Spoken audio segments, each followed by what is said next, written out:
We'll be fine going to the hospital alone, right? I swear, I'll see you straight to hell. My name is Isabella, and I'm currently 9 months pregnant. It's my first time giving birth, so while I'm filled with anxiety, I also feel truly blessed to welcome a new member into our family. My husband David is a white-collar worker and has weekends off. However, he doesn't offer much support around the house or help with shopping. This is because he usually goes back to his parents' home on weekends. David has a deep bond with his in-laws, and since their house is nearby, he spends almost every weekend there, without any specific reason. Since becoming pregnant, I've been especially careful about lifting heavy objects. For instance, when buying items like rice, kind friends often help me carry things. My daily routine starts early. I wake up, prepare breakfast for David, and see him off to work. Afterward, I do the cleaning, the laundry, and then head out for shopping if needed. Once I return, I start preparing dinner. Only after finishing all of this can I finally have some time to relax. Since taking maternity leave, I've started a new hobby, blogging. Every day I write a diary and post photos I've taken, meals, the blue sky, blooming flowers in the garden, and more. Many friends and acquaintances leave kind comments, and this journaling has become one of the small joys in my daily life. One evening, as I was preparing dinner, David returned home as usual. He carelessly tossed his bag and jacket onto the sofa, and I quietly tidied them up, hanging them on the coat rack. "Welcome back. I made hamburgers for dinner." "I'm going to take a bath," he said curtly, heading straight to the bathroom. 3 years have passed since we got married, and there has been little kindness or consideration from him. I occasionally wonder if this is truly what a marital relationship should be, but I've long since resigned myself to it. When David returned in his pajamas, I handed him a drink. "Where's the beer?" he asked, glancing toward the bar. "Ah, sorry. I forgot to buy it today. I'll get some tomorrow." "Seriously?" "Go to the convenience store now." His demeanor changed immediately. He spoke sharply, clearly irritated. I was annoyed. Why was he asking his pregnant wife to go out just for beer?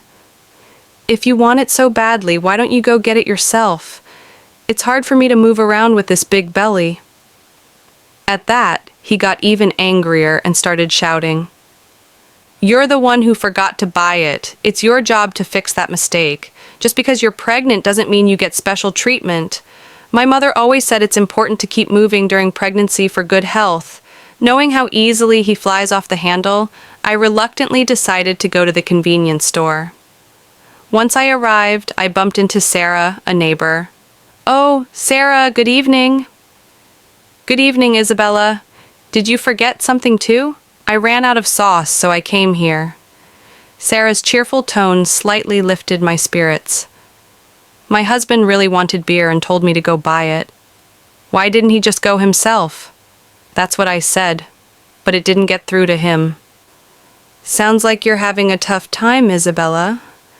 We walked together for a bit before parting at the crossroad. When I returned home, David was lounging on the sofa watching TV, having not even cleaned up after dinner. "Why did it take you so long? What were you dawdling around for? Give me the beer." David's disgruntled voice and his insensitive tone made my heart ache. Still, I handed him the beer without a word and began cleaning up after the meal. How could he say such things to me, especially when I'm pregnant? I wanted to snap at him, but didn't want to start another shouting match. So I stayed silent. Later, I had my dinner, took a relaxing bath, and headed to bed. The next morning, David acted as if nothing had happened. He's the type to forget everything after a good night's sleep. But I couldn't forget. His words from the night before still echoed in my mind. I consciously ignored him. "Why are you making that face so early in the morning? Don't take it out on me. I'm heading to work now, so be a bit considerate, okay? You know how important appreciation is." I wanted to retort, "That applies to you, doesn't it?" but all I could do was sigh in disbelief and see him off. "Be careful. I won't eat dinner tonight. See you." Without giving any explanation, David left in a hurry. After seeing him off, I went about my household chores and ran some errands as usual. Since David said he wouldn't be home for dinner, I prepared a simple meal just for myself. But as I was about to sit down to eat that evening, I heard the door open. David had unexpectedly come back. "I'm back. Thanks for your hard work, but you said you didn't need dinner tonight, right?" "Yeah, but my drinking party got canceled. I'm hungry. You have something to eat, right?" "Well, I only prepared dinner for myself today." Upon hearing this, David's face twisted in anger. "Didn't you even consider the possibility that I might come home? This is unbelievable." He stomped over to the dining table and stared down at my plate. "What do you call this? A meal?" "I seriously question whether you're properly doing your duties as a housewife. Don't waste the money I'm working for." I quickly prepared something for myself and responded gently, "Please don't get mad like this. Maybe you should learn proper cooking from my mom. Honestly, I've always found your cooking lacking." Again, he compared me to his mother. Doesn't he realize how hurtful these comparisons can be? "I can't eat this. Go buy something." Hearing that, my heart sank even further. What does he think of me? It was already nighttime, and I'd already taken a bath. "Can't you go buy it yourself?" I asked, trying to stay calm. "Forget it. You forgot to buy beer yesterday, didn't prepare dinner today. It's so frustrating. I'm going back to my parents' place." David stormed out of the house. Alone in the quiet, I strangely felt a sense of relief. The next morning, as expected, I received an angry phone call from David's mother. "How can you not serve David a proper meal? This feels like moral harassment, if not worse." I explained what had happened the night before, but she wasn't willing to listen. I apologized politely and ended the call. Still, my mood plummeted. Since David wasn't home, I decided to take it slow and enjoy a late brunch. But the thought of him returning that evening weighed heavily on my mind. Considering the events of the previous day, I decided to make dinner that night special. I shopped with extra care, picking out ingredients thoughtfully and adding David's favorite beer to the cart. I was determined to prepare a meal that might finally earn his praise. I even shortened my blogging time to dedicate more energy to cooking. After hours of careful preparation, I set the table like it was a special occasion. Looking at it, I felt a small sense of pride. With this, he should definitely be satisfied. As I waited in the dining room for David to come home, time passed slowly, and he still hadn't arrived. I tried calling him several times, but there was no response. An hour passed, then 2. I started getting anxious. Did he go to his parents' house? Worried, I called them to check, but they said David hadn't been there either. I called him again and again, but still, no answer. Midnight approached. Just as I was about to consider contacting the police, a staggering David finally returned home. He was clearly drunk. "I'm home, hic." I rushed to the entrance, concern flooding me. "What happened? Are you okay?" Hearing my voice, he barked, "Too loud. Go away." He staggered toward the dining room. When I tried to support him, he forcefully shook off my hand. "Don't touch me. Don't come near me with that ugly face. To think you're my wife." In his drunken state, he spat out those words and then collapsed right there on the floor. Those words, they were beyond shocking. Why? Why can't he consider anyone else's feelings? His cruel remarks hurt me deeply. Maybe he doesn't see me as family anymore. Tears welled up in my eyes. I had put so much effort into the meal for nothing. With that thought heavy on my heart, I ate alone, enveloped in silence and loneliness. The next morning, David woke up as if nothing had happened. My head hurts. I guess I drank too much. But why did you leave me in the hallway? You chose to lie down there, David. It's not my fault. Aren't you my wife? At least take care of me when I'm drunk.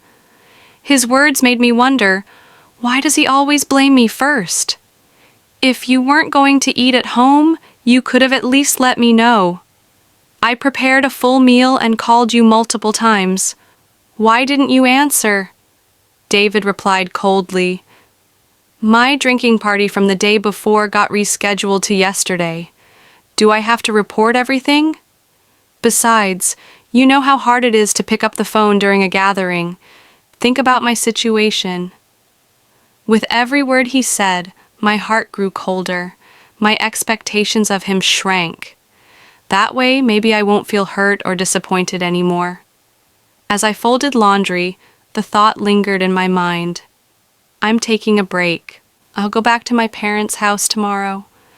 Being with David lately felt unpleasant, boring, cold. And now I was seriously starting to consider divorce. Our baby is due soon, and my heart races in anticipation.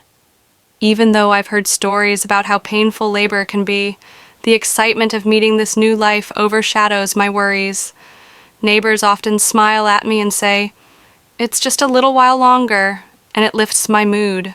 Then, one evening, David returned home with a surprising suggestion. Hey, want to go on a family trip soon? Really? Yeah, I'm talking about a family trip. My mom and dad want to come along too. I was taken aback. Why would his parents want to join? There's tension between me and them, especially after yesterday's phone call. Whenever something happens with David, they always blame me. The sudden idea of a trip left me filled with doubt. I'm about to give birth. Traveling long distances now. Might be dangerous. David replied, "How many times do I have to tell you? Just because you're pregnant doesn't mean you're sick. My parents are thoughtfully inviting us." "But what if something happens?" I asked, worried. "It'll be fine. Everything's already decided. We'll go for 2 nights and 3 days next week." "What? Next week is my due date. That's a bit." "Just do as you're told. Prepare for the trip." End of discussion. David expressed his opinion and left the room. Am I in trouble now? I thought to myself, heart pounding. The next day, I sought advice from a close friend and explained the situation. She looked concerned and said, "That's a bit too much." As I debated how to decline the trip, the day suddenly arrived. "Actually, I'm not feeling well today. I'm worried about the baby, so I'm going to rest at home," I tried to explain to David, but he didn't seem convinced. "Anyway, you can just rest in the car and you'll be fine, right? Come on, bring the luggage. We're heading to my parents' house. Hurry up." As we headed to the car, I couldn't shake my unease. "Is this really okay?" I asked nervously. After loading our luggage into the car and sitting in the passenger seat, I felt warmth around my feet. Looking down, I saw water spreading beneath me. "Oh my water broke," I cried out. I immediately turned to David. "David, I think my water just broke. Please take me to the hospital quickly." Taken aback by the situation, David exclaimed, "Are you serious?" "Yes, I'm serious. We need to go to the hospital now. The baby might be coming." While I was trying to clean the seat with a towel, David suddenly opened the passenger door. "David, what are you doing? We need to go to the hospital." "Get out! You're going to make a mess in the car." I was in complete shock. "What are you saying?" I said, "Get out! I need to clean the car." Then David forced me out of the car. In this completely unbelievable moment, he muttered, "I can't believe this. We were supposed to go on a family trip. Just go to the hospital by yourself." I stood there speechless as he drove off, leaving me behind. Overwhelmed, I quickly dialed for an ambulance. Just then, someone approached. "Isabella, are you okay?" It was Sarah, my neighbor, looking concerned. She immediately understood what was happening and called a special taxi, staying by my side and comforting me the entire time. I couldn't hold back my tears. I was so grateful. Thanks to Sarah, I arrived safely at the hospital. She held my hand and cheered me on, staying with me until I was admitted. As I was being transferred, I made a silent vow. I will make him pay for this. Even as the labor pains worsened, Sarah never let go of my hand. She also contacted my parents, who soon arrived at the hospital with anxious faces. Sarah leaned in and whispered something to them, and the three of them left the room together. As the pain intensified, my phone began to vibrate from across the room. "Who is it?" I asked weakly. My parents answered, "It's David." They looked displeased. Despite everything, I picked up the call. "Help me!" David's panicked voice came through, but I had no energy or desire to speak to him. I hung up. My parents turned off my phone. Still, David kept sending messages. Eventually, I was moved to the delivery room. After enduring the agonizing pain for some time, I finally heard the sound of my baby crying. Exhausted, I looked up and saw my parents and Sarah smiling warmly at me. Relieved, I closed my eyes. When I woke up after a few hours of sleep, I found myself lying in a hospital bed. Rubbing my eyes, I saw my parents sitting nearby, their faces full of concern. "Are you okay?" my mother asked gently. Still worn out, I couldn't even sit up. My father looked teary-eyed. My mother consoled him softly, saying, "The postpartum period can be exhausting." Seeing this heartwarming scene, a faint smile formed on my face. "How's the baby?" I asked.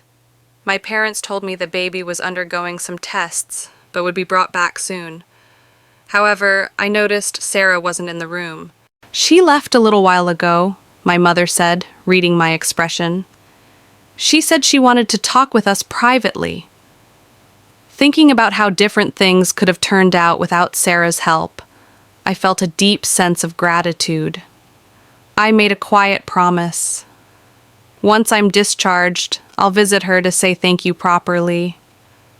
When I turned on my smartphone to share the news of the birth with friends, I was stunned by the number of missed calls. Most were from David, but I felt no sense of hope or anticipation, only cold indifference. I closed the notifications without a second thought. One of my friends came to visit me in the hospital and congratulate me. After exchanging happy words, I opened up and told her everything that had happened with David. She was shocked and angry. "If I were you, I'd punish him myself," she said half-jokingly. "But seriously, your health and rest are most important now." We chatted for a while before she left. Later that day, my parents, already briefed by Sarah, asked gently, "What are you planning to do next?" I took a deep breath and shared my thoughts. "I'm considering divorce." They didn't try to change my mind. Instead, they nodded and said, "Whatever you decide, we'll support you." Upon discharge, I planned to stay at my parents' house, where they had already prepared a room for me and my newborn. Meanwhile, it seemed David had tried to visit the hospital, but since I had already informed the staff that I didn't wish to see him, he wasn't allowed in. The next day, Sarah came to my hospital room holding a fruit basket. "Sarah, you came!" I exclaimed with delight. "You seem to be recovering well," she said with a gentle smile. "But remember not to overexert yourself. Postpartum fatigue can be quite profound." Her warmth and concern comforted me deeply. I sighed with relief as I took the basket from her. "Sarah, thank you so much for helping me. I honestly don't know what would have happened if you hadn't been there," I said, bowing my head to express my gratitude. Sarah laughed gently. "What's most important is that both you and the baby are safe and healthy.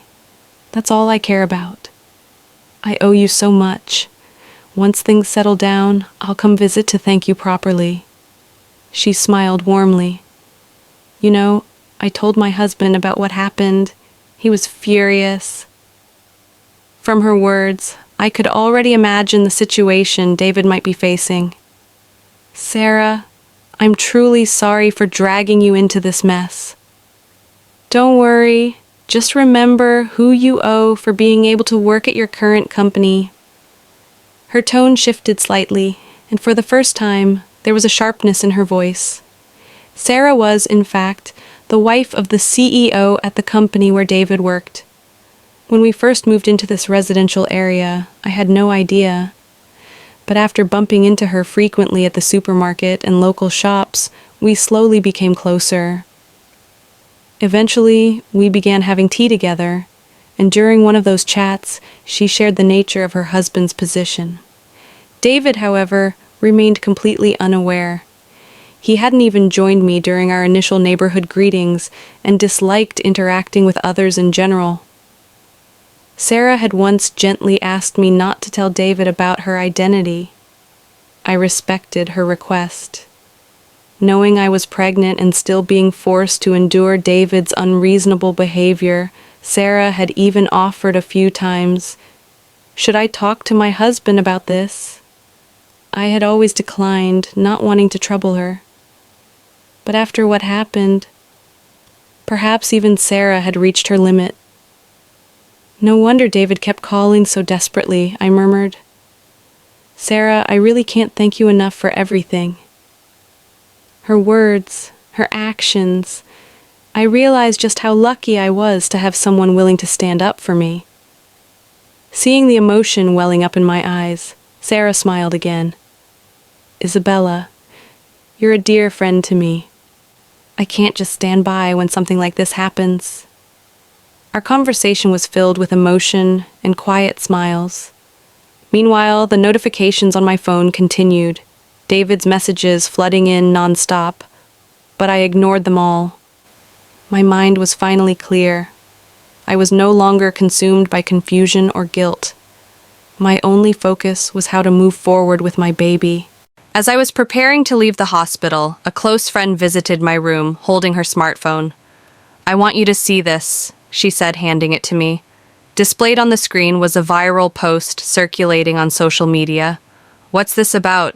I asked. She explained that she had posted about what happened with David.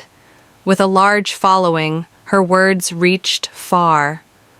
One of her followers had coincidentally captured a video of the scene, David yelling at me after forcing me out of the car.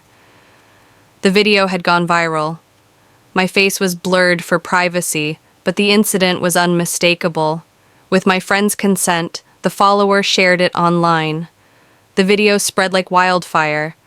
Personal details about David and even his company were quickly discovered. The backlash was immediate. "I had no idea it had escalated to this level," I whispered, stunned. My friend gave me a soft smile. "Well, they brought it upon themselves, didn't they? David's actions and their consequences were entirely his own doing. Apparently, when one of his friends confronted him, David had replied, 'I had a prior travel commitment with my parents, so I had no choice.' Because of that statement, not only David, but his parents also began facing harsh criticism online. The story even spread to the neighborhood near their home. Countless rumors and commentary about his parents were now circulating on social media. Suddenly, my phone began ringing. When I checked the screen, it was my mother-in-law. My friend, peeking at the screen, suggested with a grin, "Why don't you pick up and give her a piece of your mind?" But I was beyond fed up. I didn't even have the words. I let it ring. Soon, my missed calls log was filled with names. David, mother-in-law, father-in-law. Ever since the incident became public, even the hospital staff had caught wind of what happened. They offered me genuine support. Whether it was David or his family trying to call or visit, the hospital firmly followed my instructions. No contact. However, as my discharge date drew near, I had one lingering worry. Would David and his family be waiting outside the hospital? My parents reassured me, saying, "You have nothing to worry about." But still, the thought of my precious baby being in danger left me anxious. However, that concern was quickly dispelled. On the day of my discharge, as my parents helped me gather my belongings, I suddenly heard my husband's voice shouting, "Isabella!" It was followed by the loud voices of my in-laws, growing nearer.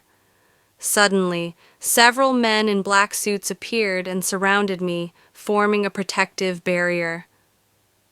As I struggled to understand what was happening, one of the men gently opened the car door and said, "Don't worry, we're here on Sir's request to protect you." It seemed my parents were already aware of this. My mother smiled and said calmly, "Didn't I tell you? There's nothing to worry about." Relieved by her words, I got into the car without resistance. All the while, David and his parents, overwhelmed by the presence of the bodyguards, couldn't come anywhere near. I couldn't find the words to express my gratitude to Sarah. The only thing occupying my mind was how to repay her kindness. My parents felt the same. "We have to find a way to thank Sarah," they both said in unison. Though my new life began smoothly and the days became increasingly peaceful, the calls and messages from David and my in-laws never stopped. I mailed them the divorce papers. There wasn't even a hint of acceptance. One day, my in-laws called our home. My father answered, and they said something along the lines of, "She became a part of our family, so no matter how she's treated, she shouldn't complain." My father was furious. He retorted strongly, and they quickly hung up, clearly startled. While discussing our next steps, I decided to seek legal advice. Coincidentally, my father knew a lawyer and, after hearing our story, he kindly agreed to help. I informed the lawyer about the viral video and explained the past abuse in detail. When the lawyer contacted David, he was initially stunned, but soon became defensive. "We'll solve marital issues ourselves. We don't need a lawyer," he said flatly. The lawyer responded calmly, "I'm acting on Isabella's behalf. Any future communication must go through me. It is entirely up to my client whether or not she wants to proceed legally." David was speechless. Though he initially refused to divorce, the moment court was mentioned, he wavered. When mediation and legal consequences were brought up, he reluctantly agreed. "I have no interest in the child and no intention of seeing them in the future, so I don't see why I should pay child support. As for the property, I didn't do anything wrong," David claimed irrationally. The lawyer explained the legal obligations clearly, but David remained stubborn. "In that case," the lawyer said coolly, "we'll proceed to court." At that, my in-laws, who had been listening in, panicked and agreed immediately. When I heard this, I was honestly stunned that I had ever married such a man. Throughout this period, I stayed in touch with Sarah. When I told her about what had happened, she laughed and said playfully, "Well then, how about going after your ex-husband's retirement pay? Garnishment's an option, right?" Overwhelmed by her brilliance, I could only laugh. Soon after, the lawyer informed me that David wanted to apologize in person. Wanting to end things with dignity, I agreed to a phone call, with my parents and the lawyer present. The call began. From the other end, I heard David's voice. "Finally, you answer. Apologize now, and I'll forgive you. Come back home. Let's be a couple again. The house is a mess. I might lose my job. Everyone's treating me coldly. This is all your fault, so take responsibility." He bombarded me with blame. Without emotion, I waited until he paused. "You can't even reply properly? Truly a woman with no redeeming qualities," he spat. Finally, I spoke. "Just so you know, this call is being recorded. I'll be keeping it as evidence. Goodbye." His tone shifted immediately. "Wait, what? You recorded it? That's not fair. I was joking. I'm sorry. I can't live without you. Let's start over. We loved each other, right? I promise I'll try harder." I hung up. I handed the recording to the lawyer. Can you use this as evidence? I asked.